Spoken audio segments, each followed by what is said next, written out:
Hoje vamos conhecer a história do homem que foi usado como instrumento para dar início à congregação cristã no Brasil. Seu nome era Luigi Francescon, um italiano simples, mas com um coração profundamente voltado a Deus. Prepare-se para uma viagem no tempo, que mostra como a fé, a obediência e a busca pela verdade transformaram a vida de um homem e, por meio dele, influenciaram a vida de milhões. Luigi Francescon nasceu em 29 de março de 1866, na cidade de Cavasso Nuovo, na região de Friuli, na Itália. Desde cedo foi criado dentro da fé católica, mas, como tantos outros na Europa do século XIX, sentia que havia algo mais, uma presença mais viva, uma comunhão mais direta com Deus. Essa inquietação levou Luigi a emigrar para os Estados Unidos em 1890, onde passou a viver em Chicago, buscando melhores condições de vida. Foi ali, nos Estados Unidos, que algo marcante aconteceu. Luigi se aproximou da Igreja Presbiteriana Italiana e depois da Igreja Pentecostal, onde teve contato com um movimento novo que pregava o batismo com o Espírito Santo, a volta aos ensinos bíblicos e a simplicidade da igreja primitiva. Francescon começou a estudar a Bíblia profundamente e percebeu, por exemplo, que o batismo bíblico era feito por imersão e não por aspersão, como ele havia aprendido. Isso gerou um conflito interior. Mas a partir desse momento, ele decidiu obedecer à palavra de Deus acima das tradições humanas. E é aqui que vem a frase que eu sempre gosto de usar. Abra sua Bíblia e juntos vamos deixar a Bíblia falar. Em Marcos capítulo 16, versículo 16, está escrito: quem crer e for batizado será salvo, mas quem não crer será condenado. Francescon entendeu que esse batismo era por imersão, como descrito também em Atos dos Apóstolos.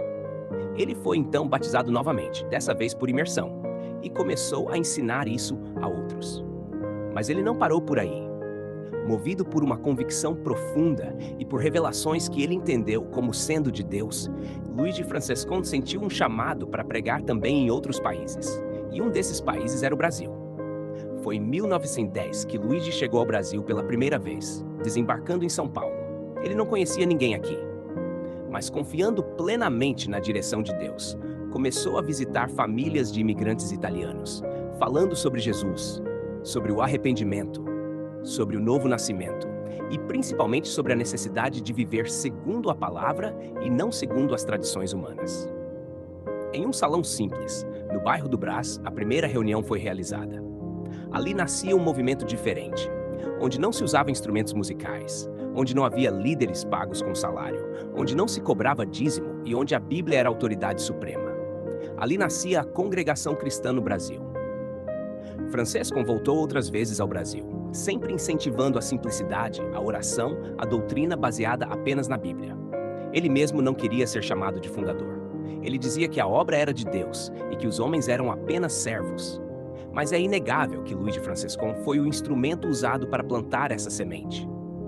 Hoje, mais de 100 anos depois, milhões de pessoas em todo o Brasil e até fora dele frequentam as reuniões da congregação cristã. Tudo começou com um homem que decidiu obedecer a Deus em vez dos homens. Um homem que deixou a Bíblia falar mais alto que a tradição e que seguiu adiante, mesmo sendo rejeitado por muitos. Ele morreu em 1964, mas seu legado permanece. Que essa história nos inspire. Que possamos também voltar à palavra, obedecer à voz de Deus e colocar Cristo acima de tudo. Porque o verdadeiro evangelho não é sobre títulos ou instituições, é sobre arrependimento, fé e vida transformada. Mesmo depois de fundar a congregação cristã no Brasil, Luigi Francescon nunca quis glória ou reconhecimento. Sua humildade era visível. Ele se considerava apenas um servo obediente. Em suas cartas e testemunhos, repetia constantemente: toda honra e glória pertencem somente ao Senhor Jesus. A vida de Francescon nos confronta. Porque ele não buscou templos luxuosos, não buscou títulos eclesiásticos, nem estruturas humanas complexas. Ele buscou a simplicidade que há em Cristo. Ele confiava no poder da oração, no discernimento espiritual e na operação do Espírito Santo. Tudo isso sem marketing, sem show, sem fama. Abra sua Bíblia e juntos vamos deixar a Bíblia falar. Em 1 Coríntios 1, versículos 27 a 29, está escrito: mas Deus escolheu as coisas loucas deste mundo para confundir as sábias, e Deus escolheu as coisas fracas deste mundo para confundir as fortes, para que nenhuma carne se glorie perante ele. Essa foi a essência do ministério de Luigi Francescon. Ele não usava discursos elaborados, mas a palavra viva. Ele não dependia de recursos humanos, mas da direção de Deus.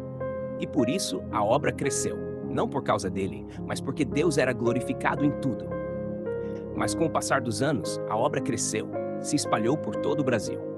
E a pergunta que devemos fazer hoje é: será que estamos seguindo os passos de Franciscon ou nos desviamos do propósito original?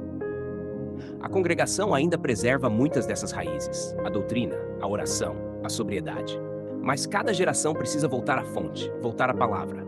Não basta seguir uma tradição. É preciso viver a fé que arde no coração e que nasce da obediência à Bíblia. Franciscon partiu em 1964, aos 98 anos, depois de uma vida longa, simples e cheia de frutos. Seu nome não está nos livros da fama, mas está gravado no coração de quem ama a verdade. Ele nos deixou um exemplo, o de alguém que não viveu para si mesmo, mas para fazer a vontade de Deus. E você? Está disposto a deixar tudo por Cristo? Está disposto a abrir mão de tradições humanas e deixar a Bíblia falar? A história de Luigi Franciscon não é apenas sobre o passado. É um chamado para o presente, um convite para cada um de nós, para que voltemos ao Evangelho puro, à comunhão verdadeira e à simplicidade do primeiro amor. Porque a Igreja de Cristo não é feita de estruturas, mas de corações quebrantados, de vidas transformadas, de almas que vivem para a glória de Deus. Se há algo que essa história nos ensina, é que Deus não precisa de multidões para começar uma grande obra. Ele precisa apenas de um coração sincero. Luigi Franciscon foi um desses corações. Ele não era perfeito, tinha falhas como qualquer ser humano, mas foi obediente. E a obediência vale mais que sacrifícios. Talvez você esteja ouvindo essa história e sentindo algo diferente aí dentro. Talvez esteja pensando: Senhor, eu também quero viver assim.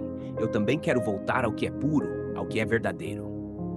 E essa é a melhor decisão que você pode tomar. Não siga o homem, não siga sistemas, siga a palavra. Abra sua Bíblia e juntos vamos deixar a Bíblia falar. Porque no fim das contas, o que importa não é o nome da placa. O que importa é se estamos realmente andando com Cristo. Com arrependimento, com fé viva, com temor, com amor pela verdade. Se você acredita que mais pessoas precisam conhecer essa história, essa verdade, então eu te convido agora a fazer algo simples, mais poderoso. Se inscreva aqui no canal, dá um joinha nesse vídeo e compartilhe com alguém que você ama. Talvez Deus queira usar você para tocar outra vida. Assim como usou Luigi Franciscon lá atrás, com uma Bíblia nas mãos e um coração cheio de fé. Muito obrigado por assistir até aqui, que Deus te abençoe e até o próximo vídeo, se Deus quiser.